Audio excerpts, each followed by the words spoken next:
noite, muito obrigada pela sua participação, pela sua audiência. Vamos mais uma vez, um ano depois, entrevistar Eduardo Cunha, que continua sendo o cara, para o bem ou para o mal.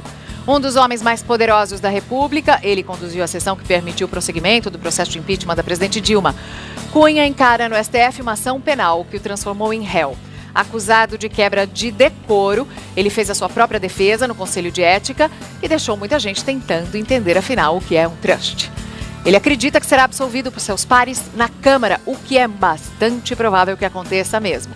E garante que não tem influência dentro do governo Temer. O presidente em exercício, Michel Temer, indicou André Moura, ligado a Cunha, como líder do governo na Câmara. O nosso povo merece respeito. Esse era o bordão usado pelo radialista do Rio de Janeiro, hoje político, milionário, o brasileiro Eduardo Cunha, por favor. Bem-vindo de volta. Obrigado. Um ano depois e não saiu das manchetes, né? Acho que é o único convidado que já veio 2 vezes. Obrigado. Em Então, primeiro lugar, quero protestar contra o milionário. É um pouco de exagero. Ah, milionário sim. Milionário sim, porque os gastos são de milionário. Salvatore Ferragamo, Chanel, Mas Burberry. isso com o poder aquisitivo de cada um, com a renda, é possível. É possível gastar com patrimônio. Isso é possível gastar, mas milionário eu não me considero. Não se considera Não milionário? Não me considero. No imposto de renda, o senhor tem declarados um pouco mais de 1.600.000. Se você considerar que 1 milhão é milionário, então poderia ser. Se é só se é Não, mas eu não estou considerando milionário pelo imposto de renda, não. Eu estou considerando milionário pelos gastos do cartão de crédito no exterior. Esse é o imposto de renda, 1 milhão, quase 650 mil reais. Essa é a declaração, na verdade, de 2014. Mas na ação do Rodrigo Janot aparecem todos os gastos do cartão de crédito de viagens para a Europa e para os Estados Unidos. Esses gastos, sim, que são gastos de milionário na Giorgio Armani, na Hermenegildo Zenha, na Saks da Quinta Avenida. Não é na Quinta Avenida, porque nós estamos falando de Miami, tá, gente? Essa é outra Saks. Então, são esses os gastos que, inclusive, são incompatíveis, na visão do procurador, com a atividade que o senhor exerce hoje. O que o senhor diz a respeito desse dinheiro? De onde vem esse dinheiro? Veja bem, Mariana, há 30 anos atrás, eu exercia, fora da atividade pública, atividade de comércio exterior. E nesse período de atividade de comércio exterior, em um período que o Brasil era completamente diferente do que é hoje, um momento que o Brasil tinha dificuldade de licença de importação, de até autorização de exportação, existia uma coisa chamada CACEX, que ninguém lembra mais, havia dificuldade de fechamento de câmbio, havia uma hiperinflação naquele momento, era um momento que as pessoas que negociavam fora do Brasil, eu negociava como agente comercial, exportação, principalmente exportação, eu fiz renda e negócios fora do Brasil. Num período que é muito simples, eu costumo sempre dizer o seguinte, eu tenho 2 passaportes da década de 80, 90, com mais de 60 entradas em países africanos em poucos tempos, assim, só para você ter uma ideia do que significa isso. Enquanto eu mostro a foto, tá bonitinho aqui nessa foto, vou mostrar a foto e depois eu vou virando as páginas, tá? Bem jovem. O senhor fala de comércio exterior com países africanos, aqui os carimbos, mostrando as entradas. O senhor fala de vários. Isso é um passaporte de 1 ano. Isso é passaporte de 1 ano, vários. Mas vai gostar de viajar para a África sim, hein? Para que países, principalmente, o senhor viajava? Eu viajei em vários países da África, principalmente na época o antigo Zaire, que era hoje a República Democrática do Congo, a própria República Popular do Congo, viajei Gabão, viajei Camarões, viajei Senegal, vários países da África viajava. É por isso, então, que o senhor é suspeito de ter sido intermediário na aquisição pela Petrobras de um campo de petróleo em Benin? Isso não, nunca tive no Benin na minha vida. No Benin o senhor não foi? Nunca tive na minha vida, nunca tive na minha vida. Vou procurar Benin aqui para ver se não tem mesmo. Pode ficar tranquilo que você não vai achar. Não conheço o Benin na minha vida, nunca tive no Benin na minha vida. Nós estamos falando de coisas de 30, 25 anos, 30 anos atrás. Não estamos falando de coisas que aconteceram durante o período do governo do PT. Então é bom deixar isso bem claro. Que a última vez que eu fui à África deve ter uns 28 anos, mais ou menos. Nunca matou um animalzinho na África? Não. Já fui a regiões de safari, mas nunca matei.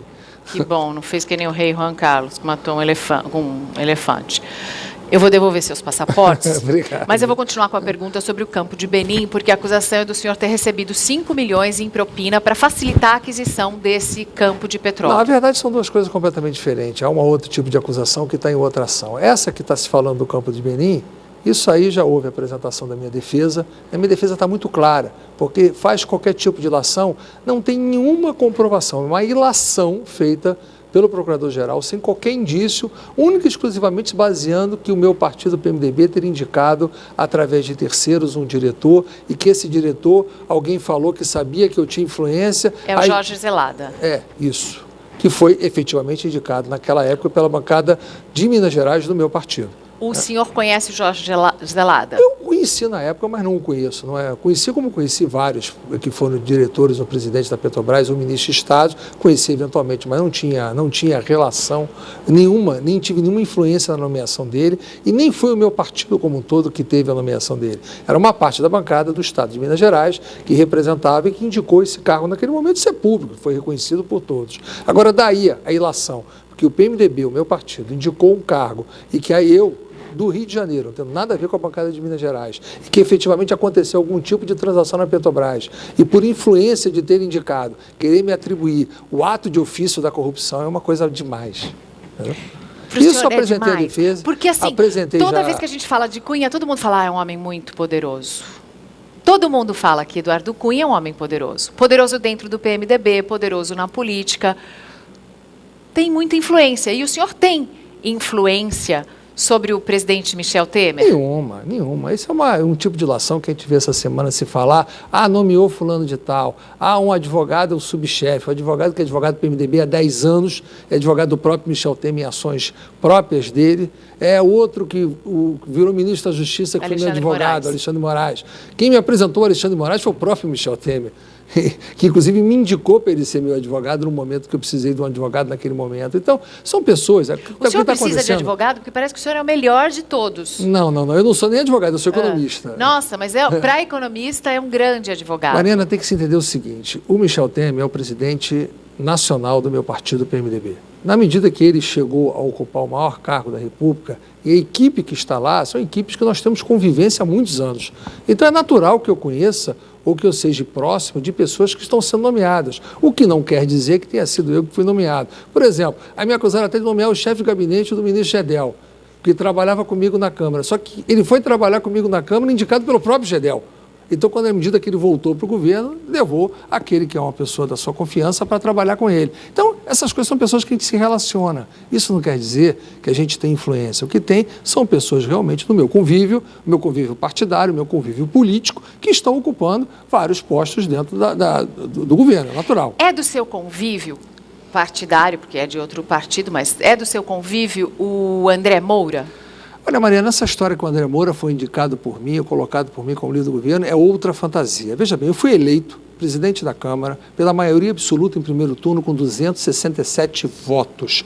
Todos os 266, porque eu votei em mim mesmo, que votaram além de mim em mim, esses simplesmente são meus aliados, são aqueles que acreditaram em mim, que têm a convivência comigo, e ainda tem muitos que não votaram, que passaram depois a ter convivência comigo mais acentuada. Então, qualquer um desses que for, vão dizer que é indicado por mim, aliado por mim. O André Moura é líder de um partido. Líder do PSC, André Moura é de Sergipe. Os líderes partidários acabam ficando com o presidente da casa com uma convivência mais acentuada, normal e natural. Poderia ser o líder do PSD, o Rosso, o líder do PTB, o Jovaí, poderia ser o líder do PP, o Aguinaldo. Todos os líderes têm convivência muito constante comigo. Então, consequentemente, qualquer um deles que fosse virar o líder do governo, é o Eduardo Cunha que indicou. Isso é uma pilhéria, não existe isso. Existe sim, que é uma pessoa que me apoiou, que votou em mim, é uma pessoa que eu tenho relacionamento e acho que é um bom quadro que tem na Câmara. Então, o presidente escolheu, dentro de uma realidade política que ele tem, de atender a sua maioria que ele está se formando lá para poder apoiar o governo. O senhor gostou da escolha do presidente?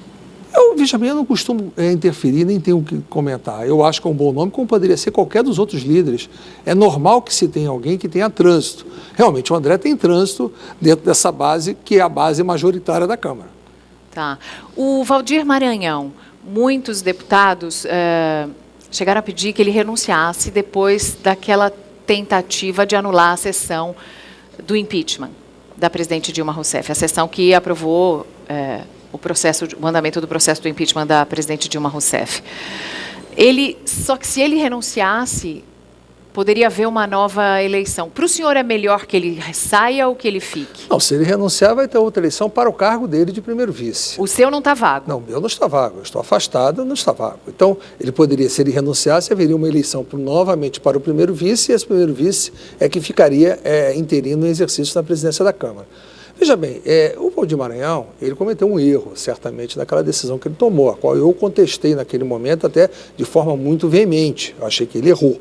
O senhor falou com ele antes dele tomar essa decisão sobre isso? Sobre isso, não falei. Eu falei com ele antes, porque ele havia até me visitado, foi praticamente 3 dias depois. Meu afastamento foi numa quinta-feira e tomou essa decisão numa segunda. Eu estive com ele na sexta-feira e ele não falou que ia fazer isso. Talvez nem sequer naquele momento ele sabia. É público e notório que ele foi, naquele momento, cooptado para fazer aquilo, com a participação da própria presidente naquela época, Dilma, com o ministro Eduardo Cardoso, com o governador do Maranhão. Aquilo é uma história que saiu nas páginas dos jornais e ele, pela sua vida política lá no Maranhão, sucumbiu à pressão do governador local e, efetivamente, a partir daí ele tomou aquela decisão equivocada, que não me parece nem que tenha sido feita na própria Câmara, porque os técnicos não participaram. Então, consequentemente, eu já tinha aquela decisão tomada, não havia ainda assinado, mas eu já tinha até o draft, eu divulguei o draft daquela decisão. Efetivamente, aquilo não tinha o menor cabimento, até porque a AGU não poderia ela recorrer de um evento, de uma decisão de plenário colegiado. Ela não era parte, ela não é nem deputada, ela não poderia fazê-lo. Não cabia aquela decisão. Ele tomou, na minha opinião, erradamente, embora ele era legítimo para tomar, porque estava no cargo de presidente. E pagou um alto preço por essa decisão dele. A contestação que se tem a ele se deve muito mais a essa decisão do que qualquer coisa de outra natureza. O preço que ele pagou foi um preço político e a gente tem que entender uma coisa. Lá em Brasília, as coisas funcionam em termos políticos. Politicamente, sim, o senhor está bem, né? Falei o preço que pagou, o preço, obviamente. E o preço é político. O senhor está bem politicamente? Não há a menor dúvida disso. O preço político que eu estou pagando é a condução do processo impeachment. Ninguém tem dúvida com relação a isso. O senhor se sente perseguido? Mariana, se a gente for se ater a uma concepção única e exclusivamente de perseguição, vai parecer que a gente quer fugir dos fatos e dos problemas se escudando numa perseguição por causa de um fato político. Não há dúvida nenhuma que as coisas que acontecem comigo, ela tem acontecido com uma seletividade e uma celeridade que não são comuns em determinados processos. É claro que o que aconteceu comigo no meu próprio afastamento foi uma decisão escrita, até mesmo excepcional, excepcionalíssima, porque não tem aquela previsão constitucional. Então, efetivamente, os fatos aconteceram. Agora, eu conduzi o processo de impeachment e por isso tive muita contestação, arrumei muito problema, muita confusão, não há dúvida nenhuma com relação a isso. Agora, eu não posso aqui justificar a você que é só por causa disso, essa é a razão. Cada um vai chegar à sua conclusão da maneira que entender melhor. A mim cabe responder as demandas que me são colocadas, responder as acusações que me fazem, me defender e tentar, dentro do direito, dentro da legalidade, retornar ao exercício do cargo que eu fui afastado, que foi efetivamente uma interferência de um poder no outro, porque, o exemplo, o ex-senador Delcy Amaral foi preso numa flagrância e não teve o seu mandato suspenso. A suspensão do exercício de um mandato é um caso inédito, não se aconteceu ainda na casa, é uma interferência, porque você está realmente violando a vontade popular num mandato que está sendo colocado.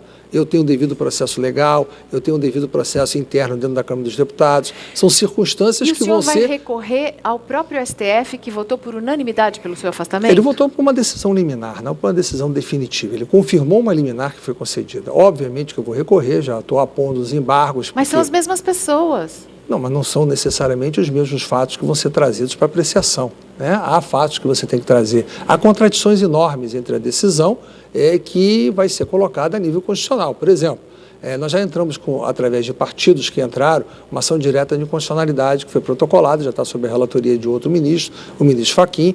Ele já mandou pedir informações, que trata da seguinte situação. A única medida cautelar existente na Constituição é a prisão em flagrante, que tem que ser submetida à casa 24 horas depois. Quando o ex-senador Delcy foi preso, foi submetido ao Senado, que confirmou a sua prisão. Foi usado por similaridade a isso, que é uma medida cautelar. Então, nós fomos buscar essa mesma isonomia para poder, na ação direta de inconstitucionalidade, solicitar que isso seja submetido à casa. É o que tem que ser feito. Isonomia, gente, é tratar igual as coisas que são parecidas. Isso. Essa é a razão pela qual a gente entrou com essa ação direta de inconstitucionalidade. Nós vamos também entrar com os embargos, e esses embargos vão contraditar muitos pontos do voto e dos votos dos ministros. Vamos aguardar. Vai voltar ao Congresso, vai voltar à Câmara na segunda-feira? Não, esse negócio de voltar na segunda-feira foi um exercício que eu falei na saída de uma entrevista, em função de ter saído notícias desinformadas que eu estava proibido de entrar na Câmara. Então eu quis dizer, eu vou voltar, vou frequentar. Eu não estou proibido de frequentar. Eu estou suspenso do exercício do mandato, fazer as atividades inerentes ao exercício do mandato. A Câmara tem acesso até de ex-deputados. Ex-deputados são tratados como deputados. Tem, inclusive, acesso ao plenário livre. Então, eu sou deputado, eu não estou no exercício do mandato que está suspenso. Eu posso ir à Câmara. Então, eu fiz uma simbologia, segunda-feira eu estou aqui. Mas, obviamente, que eu não vou segunda-feira para lá. E, obviamente, que eu vou ter toda a cautela de ainda conversar com os advogados e, se for caso, até peticionar o próprio Supremo para que ele esclareça os limites daquilo que efetivamente... Da suspensão, porque o regimento interno da Câmara prevê, no artigo 226 do regimento, o que é o exercício do mandato. E esse exercício do mandato eu tenho o conhecimento do que é, mas como o Supremo o senhor tem conhecimento de tudo. Como o Supremo não entendeu igual a mim, eu vou querer que o Supremo esclareça. Eu não quero praticar nenhum ato que cause afronta à decisão do Supremo. Eu respeito, eu não concordo, eu contesto, mas eu respeito a decisão da Suprema Corte. Mauro, vamos para as perguntas dos nossos internautas, as suas.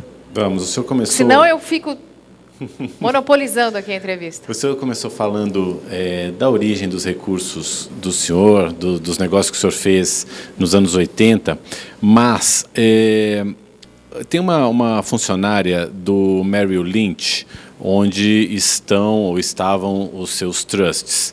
Ela se chama Elisa Mailius, eu não sei se a pronúncia é essa. Ela justifica a origem do seu patrimônio como negócios imobiliários que o senhor fez no Rio de Janeiro e também com investimentos, dizendo que o senhor era um investidor, investia em bolsa de valores, etc, etc. Isso é que consta nos documentos dela, na justificativa das origens dos seus vencimentos, e ela não cita os negócios de comércio exterior que o senhor fez. Então, eu queria confirmar se o senhor realmente fez esses investimentos em imobiliários, investimentos de capital também. Por acaso, eu até fiz muitos investimentos de bolsa de valores, mas é bom deixar claro o seguinte, que essa história de informações vindas de documentos que vieram lá a respeito de banco, não são documentos firmados por mim. Isso são documentos de análise feitas por funcionários internos, como se fosse uma espécie de regra de compliance. Na medida que eu fui um instituidor, fui eu que instituí o trust, se faz o compliance em qualquer entidade bancária, se faz isso, até porque no mundo inteiro, eu sou aquilo que se chama PEP, pessoa politicamente exposta. Toda pessoa politicamente exposta tem uma regra de compliance e de análise. Isso é análise feita por eles, o qual eu desconheço o conteúdo, não tem aí nenhuma informação fornecida por mim. Ela disse que foi até a casa do senhor, inclusive, que conhece o senhor desde aí 2011. Foi informações que cabe a ela responder, não é minha essa informação. Então, eu não concordo com o conteúdo, eu não sou responsável pelo conteúdo. Então, eu não posso responder por aquilo que escreve de mim. É como se você escrevesse uma coluna no jornal, escrevesse dados sobre mim, as quais não fui eu que lhe forneci, nem eu que lhe entreguei esses dados, consequentemente, você emitiu a sua opinião e não efetivamente o que é a realidade. Ela diz que o senhor, inclusive, ela dá valores, inclusive, diz que o senhor, que o senhor teve mais ou menos $2 milhões em ganhos nessas transações imobiliárias e como investimentos em bolsa. Acho que ninguém que não está no Brasil, que não tem acesso à minha vida, pode ter essa capacidade de poder aferir, nem através de formulários internos. Eu diria que isso é mais ou menos um chute para preencher a sua tarefa de trabalho. É verdade que, em parte da sua defesa, tem um trecho que diz que essas coisas são manchetes de jornais, isso é coisa da imprensa, que está escrito em jornais? Na minha defesa... Não, o que acontece é o seguinte, veja bem, é muito importante até ver isso. Por exemplo, nesse caso específico que está aí, por isso que eu tenho que tomar muito cuidado com as entrevistas que eu dou, porque as entrevistas que eu dou viram depoimentos para o Ministério Público, né? Bom, a nossa é ao vivo, se o senhor falar, falou. Não, mas não importa que eles utilizam. Eu digo o seguinte, cuidado com as palavras que eu uso. Esse próprio inquérito que gerou essa situação das contas, as quais apresentaram uma denúncia para eu contestar, aliás, diga-se de passagem, eu nunca fui ouvido. em nenhum desses inquéritos. Nunca me convidaram ou convocaram para ouvir. E efetivamente colocam como depoimento meu frases jornalísticas ou matérias jornalísticas, e já contesto as matérias jornalísticas como se algumas eu tivesse dado naquele conteúdo que ali está. Então, esse é o grande problema que acontece. Está se fazendo inquérito e processo através de matérias jornalísticas. E eu estou sendo um pouco vítima disso. É um conjunto de matérias jornalísticas. Que ironia para um radialista, a própria hein? ação cautelar que promoveu o meu afastamento coloca assim, 11 pontos. Isso chega a ser uma nota de um colunista de 2003. Aí tem uma outra que coloca o projeto de repatriação, a qual eu aprovei muito rápido. Era um projeto mandado pelo Poder Executivo com urgência constitucional. Então, se não aprovasse muito rápido, ele tranca a pauta. Na hora que tranca a pauta, ele tem que ser votado. Há um projeto de um deputado Heráclito Forte, que mudava o Instituto da Delação. O que eu tenho a ver com a atividade parlamentar de um deputado que propõe? Aí disse que eu queria mudar o delator para o delator não falar de mim. Só que o projeto foi apresentado depois que a denúncia foi oferecida. Ou seja, são circunstâncias construídas, argumentações que não são levadas à sua veracidade como deveria ter sido. Aqui a gente tem algumas capas. Essa da Veja é de depois do impeachment, né? Ah, sim, claro. Aquela lei é muito antiga, muito antiga, já é de 2014. O senhor não acredita na imprensa? Não, eu tenho um hábito sempre, aliás, foi uma das minhas grandes bandeiras da minha disputa para a presidência da Câmara, é o direito à liberdade de imprensa. O PT sempre defendeu o controle da mídia, o chamado controle social, e eu sempre fui favorável à liberdade de imprensa. Eu acho que a imprensa tem que ser livre, cabe a gente contestar da melhor maneira possível, ou seja, utilizando outra imprensa para contestar aquela, ou indo para a justiça se sentir lesado. Eu vou ler alguns dos trechos da ação cautelar 4070 que o senhor mencionou, em que o procurador Rodrigo Janot sustenta que Cunha utilizou o cargo de deputado federal e a função de presidente da Câmara dos Deputados em interesse próprio e ilícito para evitar investigações, continuar praticando delitos e obter vantagens. E descreveu os crimes. Apresentar requerimentos à Comissão de Fiscalização Financeira e Controle da Câmara para pressionar Júlio Camargo a honrar um pagamento de propina, por meio da deputada Solange Almeida. Quer falar? Isso faz parte da própria ação penal. E quando colocado lá, eles não tiveram o mínimo, porque quando eu apresentei a defesa, tem coisas que fazem parte da instrução probatória e no seu momento vai ser oferecido. Nem aqueles dizem que fizeram a prova técnica, não existe a prova técnica com a exatidão para saber de onde saiu a confecção desse requerimento. E ele saiu pela Comissão de Constituição e Justiça, não foi pelo meu gabinete. E eu tenho a prova técnica disso, que vai ser oferecida no seu momento correto. Então, são as ilações, aquilo que eu estou lhe falando, me atribuir fatos. Por usar uma aeronave do Júlio Camargo, de 29 de agosto a 11 de setembro. Não usei. Não usou. E não tem essa prova. Convocar a advogada Beatriz Catapreta para prestar depoimento na CPI. Não usei e não tenho a prova. Eu não usei e não tenho a prova. O senhor teria constrangido e intimidado a advogada Beatriz Catapreta? Não conheço. Eu acho engraçado porque ela deu uma entrevista uma vez à Rede Globo e depois ela fez, num depoimento na intimação que ela foi feita para esclarecimento, ela disse que não foi ameaçada por ninguém. Contratar a empresa de investigação financeira Kroll por R$1 milhão para descobrir algo que pudesse comprometer as delações premiadas firmadas pela Operação Lava Jato. Eu não comando uma CPI interna da Câmara. A CPI deliberada pelo seu conjunto, ela simplesmente contratou. Ela votou e contratou, votada por todos que lá estão, inclusive os que me contestam. Colocar em votação um projeto de lei que poderia eximi-lo da responsabilidade de manter valores não declarados no exterior. É o projeto 2960 original, o projeto da repatriação, chamada Lei de Repatriação de Capitais, proposta e assinada em mensagem do Poder Executivo pela a presidente afastada Dilma Rousseff, com mensagem de urgência constitucional que obriga o trancamento de pauta em 45 dias, ou seja, nada se vota enquanto o projeto não for votado. Então, se eu votei um projeto mandado pela Dilma Rousseff, quem tinha que ser responsabilizado é a Dilma Rousseff, não o Eduardo Cunha. O senhor também é acusado pelo procurador de receber vantagens indevidas para apresentar na Câmara, por meio de deputados aliados, projetos que são de interesses das empreiteiras. Cadê isso? É ilação. É ilação. Destituir por meio de seus aliados o relator da representação que pedia sua cassação, o deputado Fausto Pinato. Não, eu não destituí por meio de aliados, ameaçar e oferecer vantagens indevidas ao Pinato. Eu não destituí, não. O Código de Ética, no seu artigo 13 do Código de Ética, inciso 1, diz que o relator não pode pertencer ao mesmo bloco do parlamentar que foi representado. Fausto Pinato era membro do PRB, e o PRB estava em bloco com o meu partido, o PMDB, no início da legislatura. É uma vedação explícita, tanto que o Fausto Pinato entrou com mandato de segurança no Supremo Tribunal Federal e não conseguiu reaver a relatoria, perdeu pela decisão que foi proferida. Então, eu não promovi afastamento, ele não poderia nunca ter sido relator. Como o atual relator, eu contestei ontem no Conselho de Ética, ele não poderia mais continuar como relator, porque ele se filiou ao Democratas. No momento que ele se filiou ao Democratas, ele passou a entregar o mesmo bloco partidário do meu partido na eleição. Então, deveria ser retirado da relatoria e ser substituído. É uma vedação expressa, justamente para ter isenção. Então, eu não fiz nada mais do que cumprir. Se cumprir o regimento, cumprir o código e cumprir a lei é considerado um ato atentador e ameaçador do afastamento, então nós estamos invertendo. E o senhor vai pedir...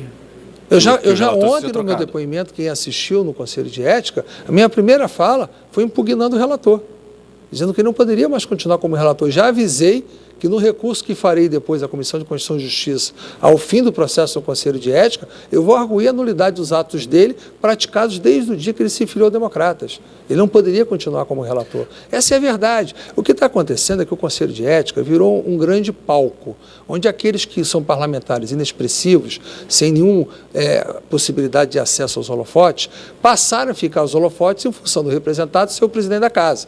Consequentemente, eles querem postergar esse processo com o intuito de continuar nos holofotes. Se o processo acabar, eles nunca mais vão aparecer numa televisão. Então, eles fazem erros propositais que sabem que vão ser corrigidos em decisões posteriores e me atribuir as manobras que visam me desgastar perante a opinião pública e, consequentemente, parecer que o processo está demorando mais do que deveria demorar para que eles possam continuar. Se possível, eles queriam ficar 2 anos com o meu processo. Mas o senhor acha que pode perder no Conselho de Ética? Porque o senhor já adiantou que vai entrar com esse recurso na CCJ. Veja bem, se eu vou perder ou vou ganhar, isso é um detalhe do processo. Eu tenho que ir para o devido processo legal. Eu acho que todo mundo pode ser culpado respeitando o devido processo legal. Você pega um exemplo, por exemplo, o impeachment da presidente Dilma. O que aconteceu no impeachment da presidente Dilma? Os parlamentares entraram com questões de ódio, contestando que não poderia ter aditamento, quando chegou a delação do ex-senador Delcídio. Aí foi dada pela comissão e foi confirmada por mim como presidente no recurso. E o que aconteceu? Foi retirado o aditamento. Agora, no meu caso, eles querem fazer um aditamento de algo que não foi admitido pela representação. E querem considerar algo que não está admitido. Ou seja, a mesma nulidade que daria no impeachment da presidente Dilma se tivesse continuado com o aditamento. Então, são 2 pesos e 2 medidas. Quando é contra mim, é um peso. Quando é outro, é outro peso. Tem gente que vai dizer que o senhor está provando o seu próprio veneno, deputado. Não estou provando meu veneno, não. Eu decidi, com relação à presidente Dilma, eu decidi exatamente isso, que tinha que ser restrita a admissibilidade que eu dei. Em relação à presidente Dilma, quando o senhor saiu, ela disse antes tarde do que nunca, e quando ela saiu, né? Quando foi aceito o pedido de impeachment pelo Senado, o senhor também tuitou, antes tarde do que nunca. Antes tarde do que nunca. Foi para ela o recado? Não, foi claramente para ela. Ah, bom, pensei que fosse falar não tenho nenhuma influência sobre o governo Michel Temer, e não foi para ela esse recado. Quando eu faço, eu admito. Eu não sou a pessoa de esconder aquilo que eu falei. Foi para ela mesmo. Deputado, antes tarde do que nunca, o Brasil... que explica que tenha sido o antagonismo sempre da presidente da República com o presidente da Câmara? Não, eu acho que esse antagonismo dela precede a minha entrada na presidência da Câmara, tanto que tudo ela fez para evitar que eu entrasse, né? Eu acho que talvez preceda. Não sei por que razão, mas é a forma que ela tem, errática, de fazer política, que ela fez esse tempo inteiro e que acabou culminando com o afastamento dela, cara, independente, obviamente, pela razão do crime de responsabilidade, que eu entendo que efetivamente ela cometeu. E que, coincidentemente, foi poucos dias depois que o PT disse que não ia lhe dar os votos na comissão de ética? Olha, em primeiro lugar... Mariana, vá. Não foi não. É importante você saber o seguinte, em primeiro lugar, eu aceitei o pedido de impeachment no dia 2 de dezembro. Tá?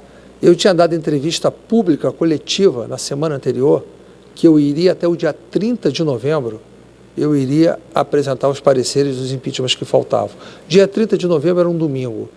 No dia 30 de novembro explodiu à noite uma série de matérias referente à delação, delação não, no momento daquela prisão do Delcídio, de documentos encontraram. Quando eu cheguei na segunda-feira em Brasília, eu tive que responder aquilo primeiro. Achei que aquele dia não era o dia que deveria fazer, porque uma coisa iria parecer que eu estava retaliando ou estava buscando ofuscar aquela denúncia que estava saindo naquele momento com outro ato. Deixei para outro dia. E o fiz naquele momento, porque naquele momento ia ter a votação da mudança de meta para o ano de 2015, que estava no Congresso Nacional. Quando o Congresso Nacional começou a sessão e poderia concluir pela votação, eu achei que tinha que ser antes daquela votação, para não ter um discurso de desculpa que a votação do Congresso teria superado aquela irregularidade da edição de decretos sem respaldo orçamentário. E mais, Mariana, há mais de 15 dias já estava assinado.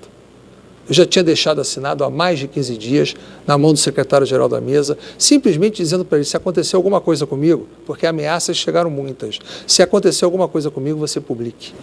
Deixei com ele guardado no cofre já assinado. Mas isso já não prova que o senhor fez mesmo, então, por um motivo pessoal? Não, pessoal não, já estava decidido. Tudo na política, a decisão já estava tomada. É o contrário. Ofertas vieram várias deles. Na hora que eu saí, inclusive, para fazer o impeachment, ao contrário do que falo, o ministro Jacques Wagner, o então ministro Jacques Wagner, na linha com deputados invadindo a minha sala para me impedir que eu fosse fazer o anúncio, querendo botar ele no telefone para fazer oferecimentos diversos, inclusive do próprio Conselho de Ética, que eu não quis. Então, se fosse o contrário, eu é que teria feito isso. Houve um oferecimento relativo ao Supremo Tribunal Federal também. Houve oferecimento. De quê? Houve oferta envolvendo o Supremo Tribunal Federal? O que houve, não. A oferta não, eu dei uma entrevista na Folha de São Paulo no domingo passado e relatei a presidente da República diretamente comigo, uma vez, no início de setembro, numa audiência, e disse que insinuou que tinha 5 ministros do Supremo a qual ela tinha acesso e ofereceu ajuda. E eu encarei aquilo como eu disse isso na Folha na entrevista, como uma bravata. E ninguém tem controle de 5 ministros do Supremo. 5 não, 1 ou 2 talvez, mas 5. Eu acho que de nenhum. Eu não acho que nenhum ministro supremo que está no cargo vitalício, perpétuo, e que tem os seus méritos para lá chegar, nenhum deles vai se submeter ao controle de quem quer que seja. E depois, no outro controle, mas é uma amizade, assim, só para deixar esse processo para cá? Não creio nisso, eu não creio nisso. E uma outra vez, eu disse isso na entrevista também, o governador Pezão estava em Brasília, me procurou, e trazendo esse oferecimento da presidente para mim. Então, quem fez as ofertas foram o ministro Jacques Wagner? Não, Jacques Wagner com relação ao Conselho de Ética. Com relação ao Conselho de Supremo, não vi. O ministro Jacques Wagner não falou de Supremo. Vamos deixar as suas coisas no seu devido lugar.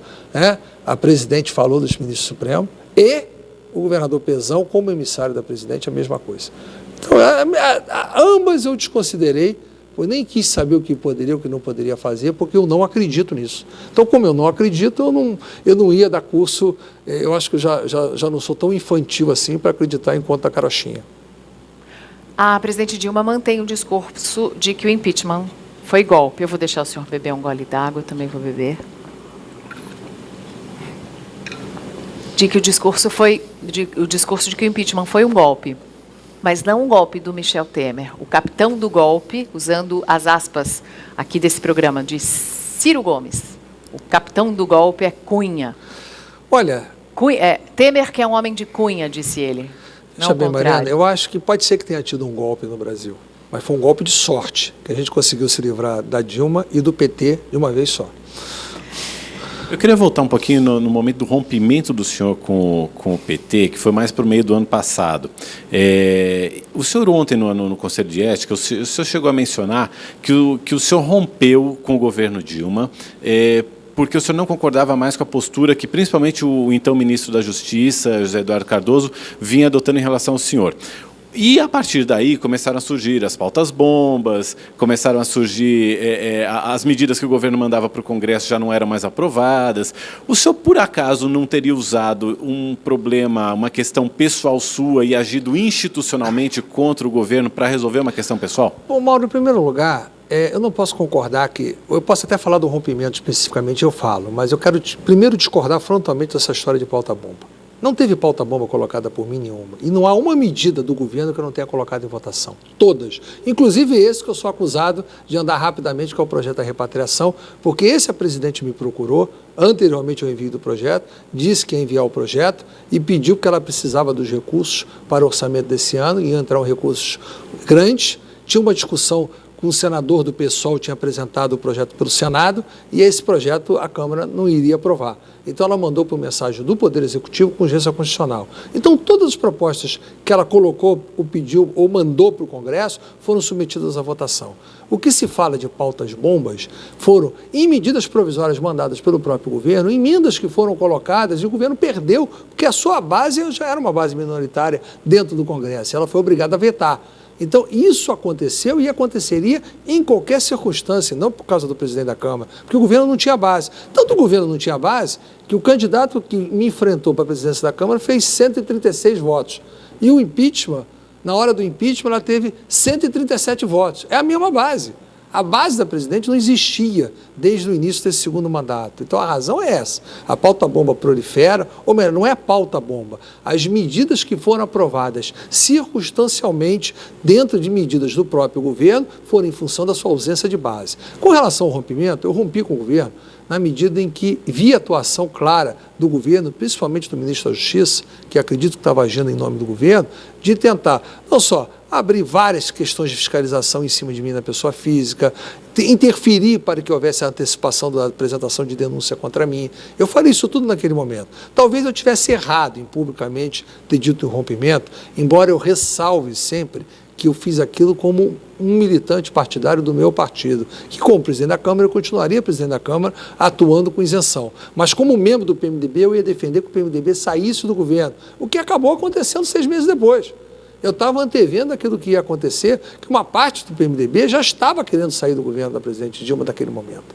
Então eu fui como militante partidário. Talvez não tivesse feito. Talvez melhor eu ter continuado apenas no papel de presidente da Câmara e esquecido o meu papel de militante partidário. Eu tenho várias perguntas que chegaram pelo público, várias perguntas. E a gente vai fazer quase todas elas daqui a pouquinho, depois dos comerciais. A gente já volta ao vivo com o Eduardo Cunha.